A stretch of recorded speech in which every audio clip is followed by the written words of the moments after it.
Assalamualaikum warahmatullahi wabarakatuh. Perkenalkan, nama saya Windy Rahil Arsyam. Di sini saya dan teman-teman kelompok saya, yaitu dari kelompok 2B, ingin menjelaskan atau mempresentasikan tugas dari praktikum farmakologi 2 yang diampu oleh dosen apoteker Sulasti Herdaningsi. Di sini kami akan menjelaskan atau mempresentasikan jurnal dengan judul Uji Daya Larvasida Ekstrak Daun Kelor atau Morinaga aloevera terhadap mortalitas larva atau Aedes aegypti. Baiklah, yang pertama yaitu tujuan dari praktikum kali ini adalah mahasiswa diharapkan dapat memahami kerja farmakologi dari obat yang memiliki aktivitas sebagai larvasida. Yang kedua, untuk mengetahui pengaruh ekstrak daun kelor atau Moringa aloe vera terhadap mortalitas larva Aedes aegypti. Selanjutnya, pendahuluan. Aedes aegypti termasuk vektor dari penyakit serius seperti malaria, encephalitis, yellow fever, demam dengue, demam berdarah dengue, filaris, dan arbovirus yang menyebabkan masalah cukup besar pada kesehatan masyarakat di negara-negara dengan iklim tropis termasuk Indonesia. Tindakan pencegahan dari timbulnya penyakit ini salah satunya dengan memberantas sarang nyamuk dan membunuh nyamuk dewasa. Penggunaan larvasida merupakan cara yang paling umum digunakan oleh masyarakat untuk mengendalikan pertumbuhan vektor tersebut. Larvasida yang sering ditemui di lapangan adalah obat berbahan aktif Temefos. Pemakaian Temefos yang berulang mengakibatkan munculnya resistensi dari berbagai macam spesies nyamuk. Larvasida alami merupakan contoh pengendalian hama alternatif yang layak dikembangkan karena senyawa larvasida dari tumbuhan mudah terurai di lingkungan, tidak meninggalkan residu di udara, air, dan tanah, serta relatif lebih aman. Salah satu tanaman yang memiliki fungsi larvasida adalah kelor. Senyawa yang tergantung dalam kelor dan berperan sebagai larvasida adalah alkaloid dan flavonoid. Berdasarkan data dan informasi di atas, peneliti tertarik untuk meneliti aktivitas biolarvasida ekstrak daun kelor terhadap mortalitas larva Aedes aegypti sebagai larvasida alami dengan mengembangkan tanaman yang berada di lingkungan sekitar. Baiklah, sekian dari penjelasan saya. Selanjutnya akan dijelaskan oleh teman-teman saya. Mohon maaf apabila ada kata yang salah. Wassalamualaikum warahmatullahi wabarakatuh. Di sini saya akan melanjutkan dari Windy Rahayu, yaitu alat dan bahan. Pertama, alat. Ada neraca analitik, pipet, gelas ukur, nampan plastik, toples plastik, beker gelas, kain, blender, batang pengaduk, ekstraktor, evaporator, kertas label, pisau, dan labu takar 50 ml. Yang kedua ada bahan. Ada daun kelor, etanol 70%, air bersih atau aquades, larutan NaCMC 1%, larva Aedes, ada fish food untuk makanan larva. Metode penelitian persiapan ekstrak. Yang pertama ada bahan. Ditimbang 10 kg daun kelor, kemudian dibersihkan, dicuci, dan dikeringkan. Lalu di blender daun kelor hingga halus, lalu disimpan hasil blender di dalam toples kering dan di suhu ruang. Ditimbang 500 gram serbuk kering daun kelor, kemudian dilarutkan dalam 1 liter etanol 70%.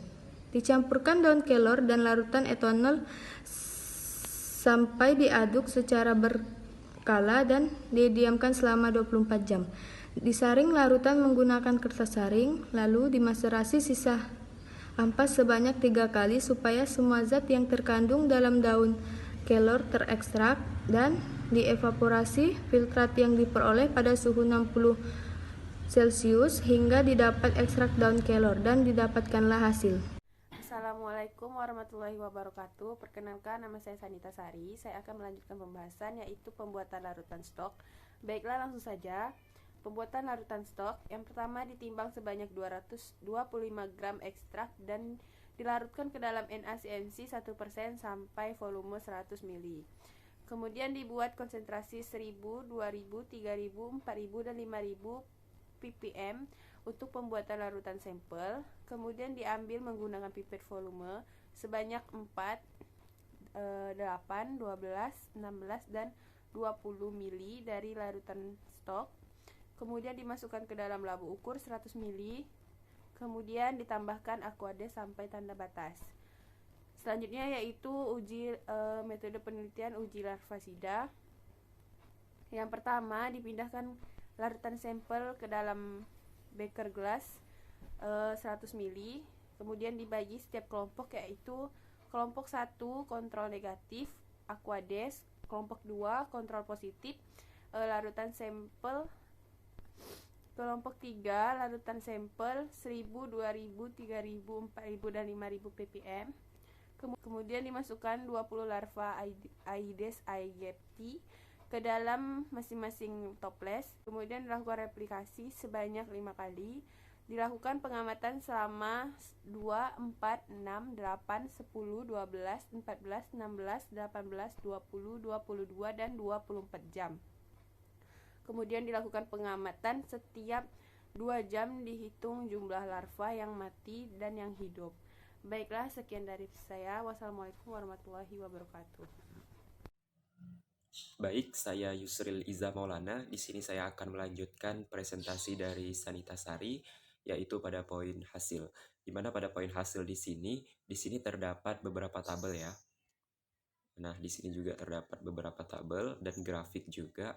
Nah, di mana untuk tabel pertama di sini merupakan tabel hasil ekstrak daun kelor.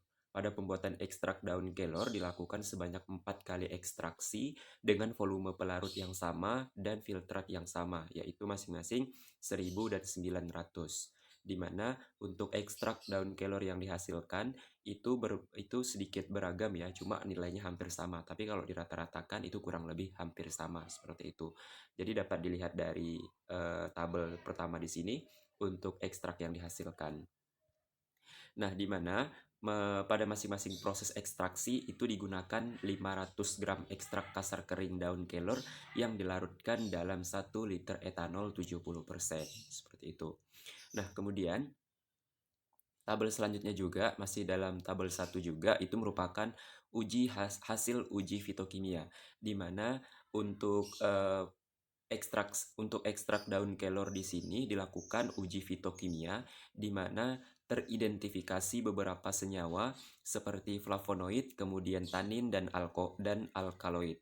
Pada ekstrak daun kelor dilakukan uji fitokimia untuk mengetahui kandungan senyawa aktif alkaloid, flavonoid, dan tanin seperti itu.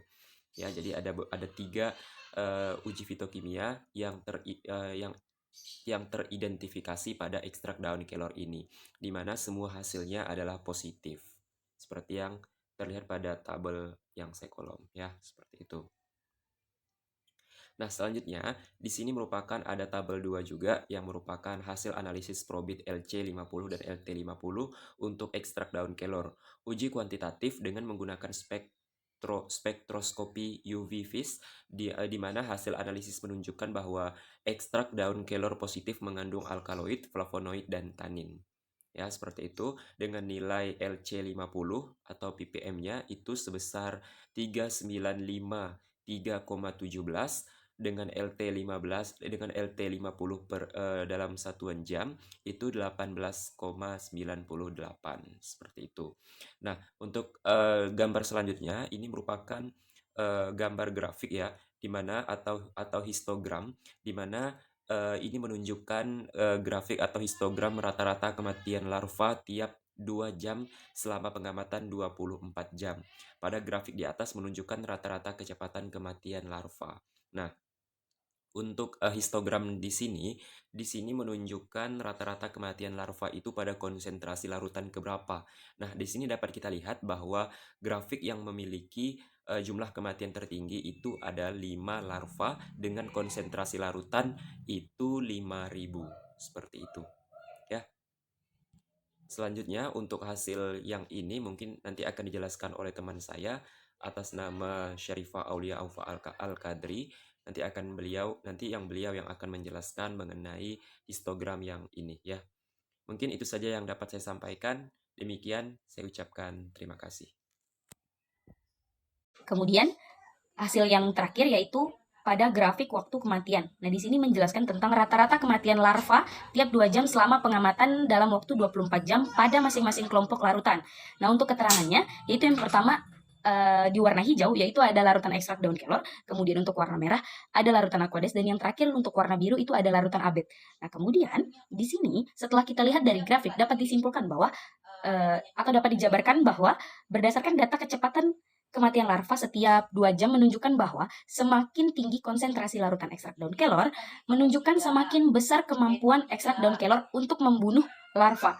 Di sini kita bisa dapat lihat lagi, semakin tinggi tadi larutan ekstrak daun kelor, maka semakin tinggi juga atau semakin besar kemampuan ekstrak daun kelor untuk membunuh larva tersebut. Assalamualaikum warahmatullahi wabarakatuh. Perkenalkan, nama saya Umira Vernika. Di sini saya akan melanjutkan penjelasan dari teman saya, yaitu Sarifah Aulia Aupa. Di sini saya akan menjelaskan tentang pembahasan. Penelitian ini menggunakan ekstrak daun kelor. Ekstrak daun kelor didapatkan dari hasil proses maserasi menggunakan etanol 70%. Ekstrak kasar daun kelor diperoleh dari hasil maserasi antara lain 24,88 gram, 23,45 gram, 24,37 kilogram, gram maksud saya, dan 24,48 gram. Berdasarkan uji fitokimia didapatkan bahwa hasil ekstrak daun kelor terbukti positif mengandung alkaloid, flavonoid, dan tanin. Uji kuantitatif menunjukkan kandungannya senyawa aktif tanin sebesar 1,063 gram per mililiter, flavonoid sebesar 2,713 mg per mililiter, dan alkaloid sebesar 1,08 mg per mililiter. Uji aktivitas larvasida dari ekstrak daun kelor dilakukan dengan menguji ekstrak daun kelor dengan variasi konsentrasi yang digunakan untuk mendapatkan konsentrasi optimum. Variasi konsentrasi yang digunakan 1000 ppm, 200 ppm, 3000 ppm, 1000 ppm, 2000 ppm, 3000 ppm, dan 400 ppm dan 500 ppm. Hasil percobaan membuktikan bahwa semakin tinggi konsentrasi ekstrak daun kelor dapat menyebabkan kematian larva. Berdasarkan uji regresi dari LC50 terhadap probit dan uji regresi LT50 terhadap probit pada tabel 2, ekstrak daun kelor dinyatakan dapat membunuh larva Aedes aegypti. Untuk slide selanjutnya akan dijelaskan oleh teman saya. Saya ucapkan terima kasih. Wassalamualaikum warahmatullahi wabarakatuh. Baiklah, saya akan melanjutkan penjelasan dari Umira Vernika. Berdasarkan hasil pengujian larvasida, ekstrak daun kelor terhadap kematian 100%, larva Aedes aegypti terbukti dapat membunuh larva dengan waktu kematian 18,98 jam. Berdasarkan hasil yang didapat, menunjukkan bahwa kontrol negatif atau aquades yang relatif lamban dibandingkan larutan sampel dalam membunuh. Pada kontrol positif atau abet, paling cepat dalam membunuh larva. Pada kontrol positif, relatif cepat membunuh larva dibandingkan kedua kelompok larutan. Hubungan antara konsentrasi ekstrak daun kelor dengan mortalitas ini diduga berkaitan dengan beban racun yang terdapat dalam larva.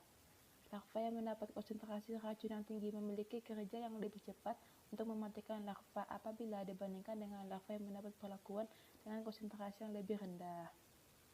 Berdasarkan aktivitas, tampak bahwa ekstrak etanol daun kelor dapat dijadikan sebagai larvasida.